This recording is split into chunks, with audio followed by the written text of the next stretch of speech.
Let's talk Bronco 2s. This one just came out of the field. It's a 1990 Bronco 2, 2.9 liter, fuel injected, Mazda 5-speed transmission. Great little rigs back in the day. These are essentially like the classic Bronco in dimension-wise.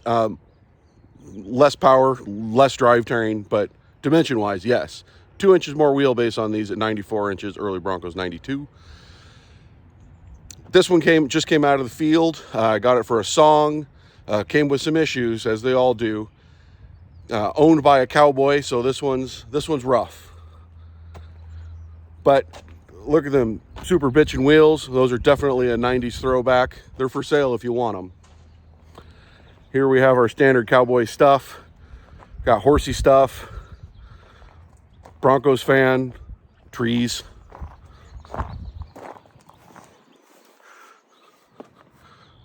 Ooh, look at that. Did you see that? Cannon air filter. Horsepowers. But it's still the good color, so you didn't know. I really wanted the 1990 model. It came with the updated front end. This is, the same with the Ranger. These are ones I like. Some of the 1990 models came with a Dana 35, but like 1 in a million in the front end. These are all Dana 28s. Easy to identify. A 28's got 10 bolts that hold the center section in. I'm sorry, a Dana 28's got 12 bolts. A Dana 35's got 10 bolts. This one came with a winch. Not for sale at the price I got it on, so the guy torched it off. There we have all that horsepowers. This was also a good car, AC car. Had to evict a few tenants that were living in here. Good news is they probably found a new home inside of my house. First thing you have to do with every car you obtain is pressure wash it. I know everyone's tempted. I've owned a lot of them too. Your standard hardware store, Home Depot, Lowe's, pressure washers. They're fine. They don't actually clean anything. This was one I got a while ago. This is a Mighty M hot water pressure washer. Throwing 200 plus degrees at dirty, greasy crap actually cleans water. But let's talk about another trick we have. So here's your pump sprayer. Fill it full of your favorite concoction. I'm a simple green fella.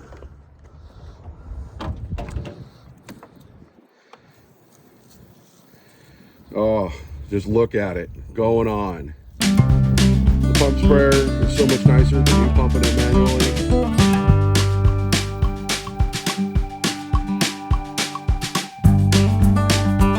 Just hose it all in there.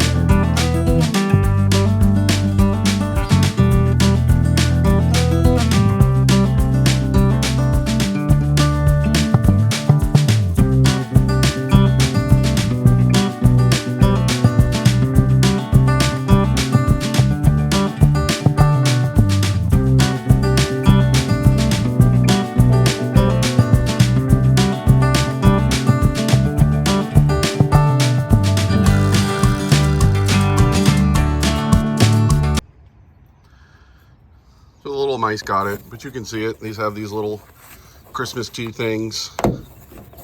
Get in there, break them off. They all come off eventually. Hard to do with one hand and hold a camera. And out of here. It was nice. I also like to look. This is where the mice also like to hide. They like to get up under the hood liner.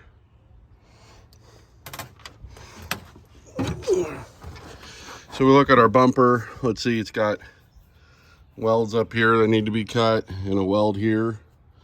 Then I can probably just beat it off. Remove the bumper. Don't want to get demonetized. Let's take a minute to talk electrical. It was a Smittybilt or Harbor Freight winch. You can tell by this weird thing. It seems to be common on a lot of winches. I've been guilty of this too, but it shouldn't be. These are awful. Stop using these battery clamps. Battery cables aren't expensive. Crimping a battery cable is not hard. Stop it. These are terrible. These cause all kinds of issues. You can see they're loose in there. You can see this one's jammed full of extra stuff. Here's the old winch cable that was just cut. Stop it. No. Actually, I'm gonna bring you a little closer. Zoom in, camera. Camera zooming? No? Oh, it's manual zoom. I forgot. Do you know there are different cable ends for positive and negative? Positive's larger, the negative's smaller. I think someone put a positive cable on here because look at how crimped that is. That's, even if you tighten it up, it's not going to tighten because it's the wrong cable end. Ah, aftermarket wiring. Ooh. Head relays.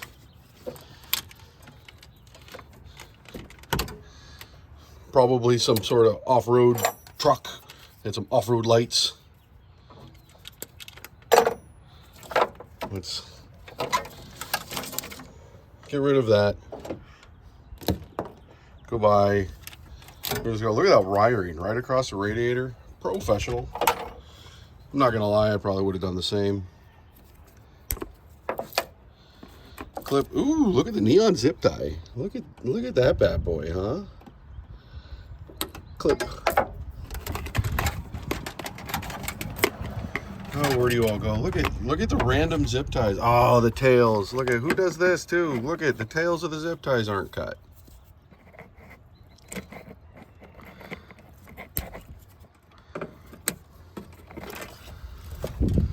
What else we got going on here? Oh, we got a ground terminal here. Cheap connectors, you can rip those off. I'm gonna cut these right there.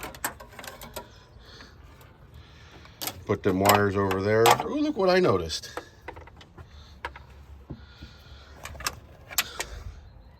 It's been converted already to 134A. Oh, and there's the sticker. Somebody converted the air conditioner over. Super nice. Probably wrote that in pencil, so I can't read it. Whatever. Air conditioning. Score. You can already tell how nice the engine's cleaning up. You can see the gray valve cover. Ah, starting to feel good already. Aftermarket wiring. These stickers are all a nice little feature on Broncos and Rangers. It was primitive. It was just to help keep this edge clean from being shot up with stuff and rocks and chips. It's trashed. Gotta come off. Time passes. It's pressure washed. Probably still have more to do. But look at it, it's so nice. You can see it. The new water pump and timing chain cover look awfully suspect, like that might be new. Got a new throttle body. ATF. This car only holds ATF in the power steering pump, which means it leaks. Ooh. Is that another bottle?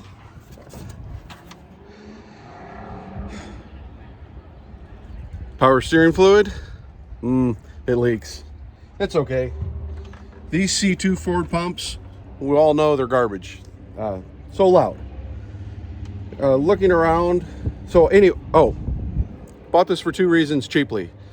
They said the starter went out on it, the tow truck towed it home, and then because he couldn't do something with the tow truck, he broke the steering gearbox. That's what they told me. Now that it's actually finally clean, we can look at it. We already saw the underneath of the gearbox. It was fine, not broken.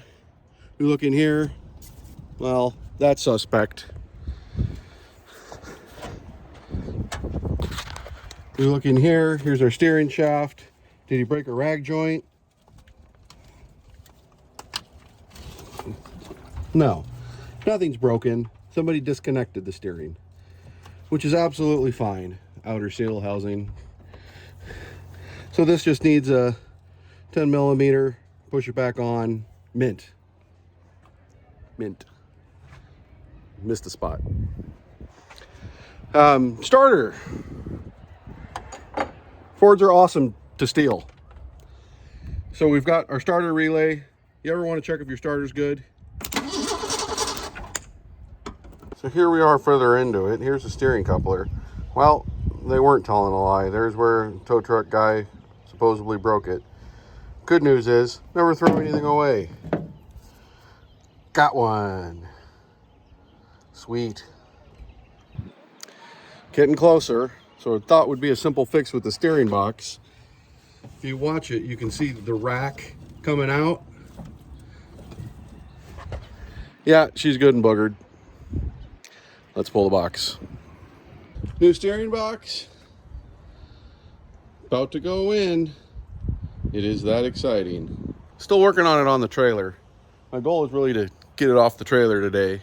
Power washing on the trailer is great. Working on the trailer sucks. One, because you have to walk around the pickup top every trip into the garage. You could step over. I'm 40 plus years old. I'm not stepping over. I have to walk. Success! All back together. Got a little smoke from all the pressure washing still to burn off. It's running decently. Have to run the external alternator on this one for a little bit.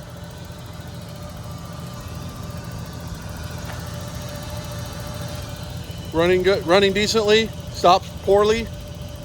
Probably ready for a test drive. So it went well. It pulled off the trailer. Fuel pump went out. Awesome. Tons of vehicles to tow it.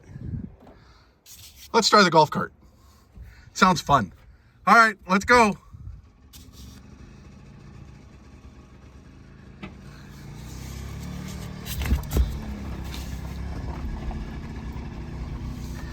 You probably wouldn't think a two-stroke golf cart would tow a Bronco also, but apparently it does. It's got all the torques.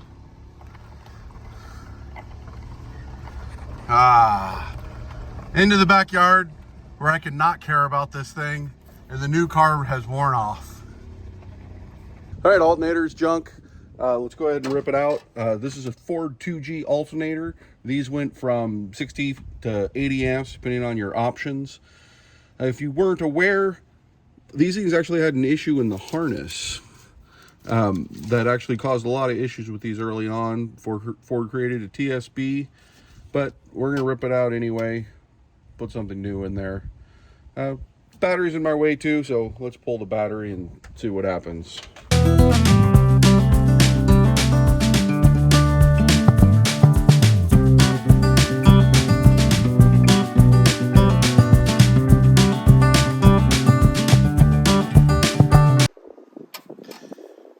Here's the harness we were talking about that has the issue with the TSB. When these alternators went bad, they would actually create so much heat in this plug that it would short out and catch a fire. Every one of these 2G alternators, when you buy them from the parts store, comes with this new harness. Not having one here either means the previous guy never replaced it, the harness I mean, or this is a factory alternator. Anytime you're replacing the battery and you remove it, do the next guy a favor and clean up all this rust that's always in the bottom of the battery tray. Give it a new coat of paint. These things live a hard life. Stop rusting these suckers out.